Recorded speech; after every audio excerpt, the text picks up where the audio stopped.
Hello, 7th grade ELA student. This is Ms. Tolman helping out Ms. Player, reading through her lessons for her. We are working on our Unit 5 this week, and we are in our Lesson 2, Expository Texts. We do have a couple vocabulary items that it's a good idea to take notes on, as well as taking notes as you're listening to the video will help you, through the lesson itself to help you understand a little bit better what's going on. Our vocabulary is as follows. We have author's purpose. It's an author's goal in writing a text. Bias, it's an author's opinion that shapes a piece of writing. Fact is a piece of information that can be proven true. An opinion is a personal belief or judgment. Expository texts are nonfiction texts whose purpose is to give us information to the reader. You read expository texts every day when you read your textbooks. Expository texts come in many other forms as well. Newspaper articles, magazine articles, essays, encyclopedias, journals, and several more. Facts, opinions, and bias.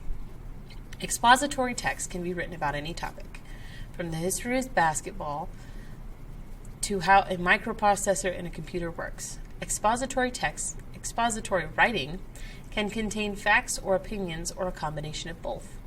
A fact is a piece of information that can be proven true, while an opinion is a personal belief or judgment. The author's purpose in writing an expository text is to give information to the reader. Whether the author uses facts or opinions to explain the information depends on the topic of the written work. For example, if the author writes an essay about the Battle of Gettysburg, the author will likely include many facts. However, if an author writes an article about the topic of bravery, the author may include facts and real-life examples as well as personal opinions. As you read, be aware that readers sometimes assert their personal opinions as facts. Even writing that is factual can be shaped by the author's opinion or bias. It's very important to recognize an author's bias as you read. Often an author's bias shapes his or her interpretation of the information presented. An author may choose to present the only positive or only the negative facts about the issue, depending on his or her personal opinion. Let's say an author writes an article about a certain celebrity he or she admires. Because the author has a positive viewpoint about this celebrity, he or she will likely present mainly the attractive features about this person, while omitting any negative facts. Word choice can also be an indicator of an author's bias. Words such as magnificent and gifted convey a positive image, while words such as dangerous and ignorant send a negative message. As you read a text, look at the words the author uses to describe the topic. Are the words mostly positive or negative? If the words a writer uses are primarily positive or primarily negative, the text may contain bias. An author's personal experiences also influence his or her bias towards or against a topic. For example, if an author who is a vegan writes an article about why veganism, which is refraining from eating meat, or using any animal products, is the best practice, the author will be influenced by his or her opinion and experience as a vegan. The author will likely portray veganism in a positive light, and they may only present one side of the issue, rather than exploring or advocating for other dietary practices. Bias often influences the way information is presented in an expository text. Writing that displays a strong bias for or against an issue is not credible, because the information is not balanced. It is difficult to escape the bias in writing, but as you write, try to present a fair, balanced view of your topic, not just one opinion of it. Main idea and supporting details. An expository text centers on the main idea and uses details to support that main idea. When you read an expository text, ask yourself, what does the writer want me to understand about the topic? Then, determine how the writer supported the main idea. The supporting details can be quotations, facts, statistics, or anecdotes. A quotation uses the words of an expert to support the main idea. Be sure to give the qualifications of the expert quoted. Here's our example. Dr. Susan Lang, professor of physical science at Purdue University. And here's our example. An acclaimed movie critic, Marsha Whalestaff, says, "The movie is sure to be a huge hit." Here's a fact.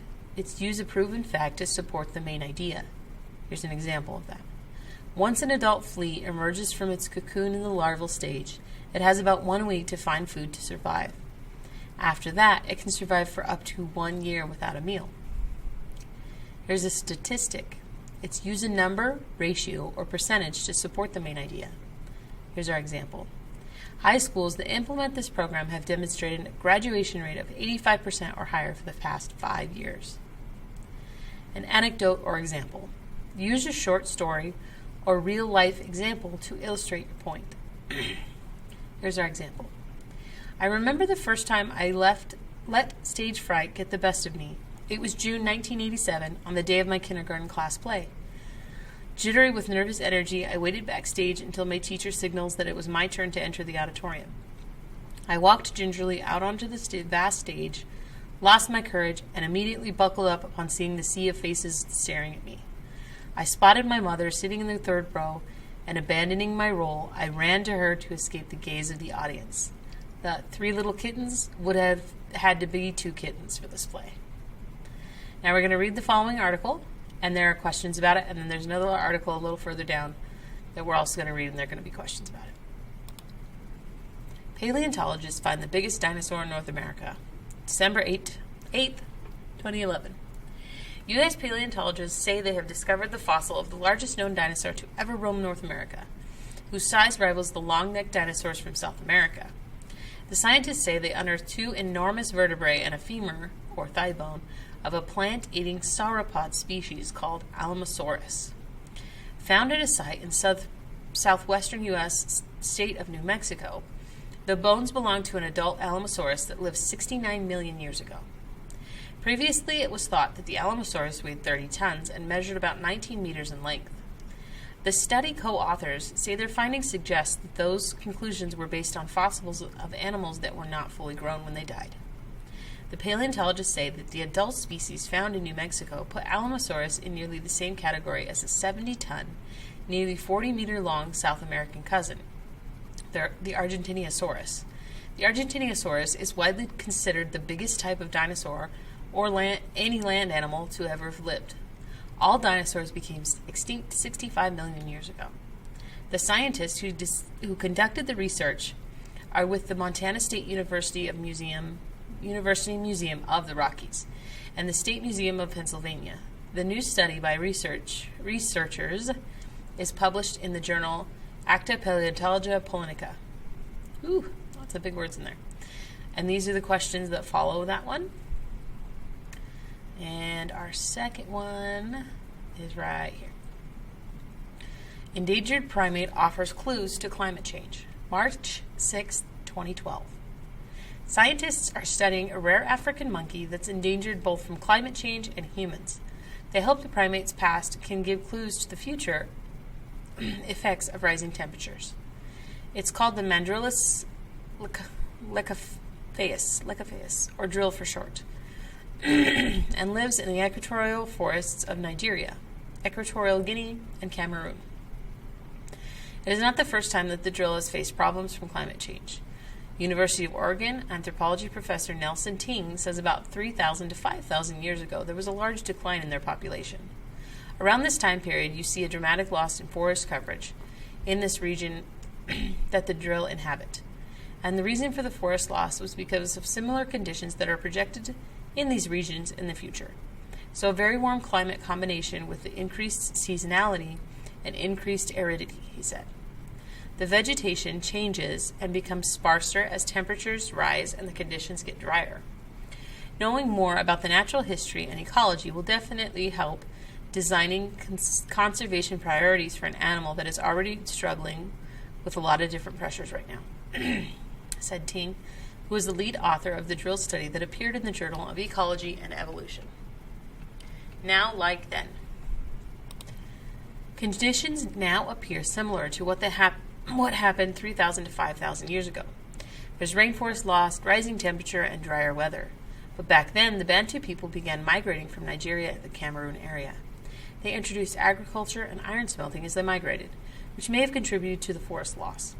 Whether the Bantu hunted the drill or not is unclear, but the meat is centrally prized today. Ting said the larger concern right now is for the drill is not actually climate change. that certainty down certainly is a concern down the road, but probably hunting is an actual largest problem for the drill right now. If we can protect large areas of forest, that will lead to the protection of the habitat. If we can protect it effectively, we can protect the animal from hunting. And then we can also buffer any kind of future effects of climate change. That would be ideal. He added that in science, the key to the present and the future is often found in the past. Scientists say the history of the drill could help them understand what could lie in store for America's rainforest over the next 100 years. And here are the questions about that particular article. All right, and that is the end of your lesson 2. I hope you're doing a great job. I hope you feel like you're doing a great job at home. You should be very proud of yourself for how you're doing. If you have questions, please let us know. That's what we're here for. We're here for you. Hope you have a wonderful rest of your day, and I'll see you in the next video. Bye.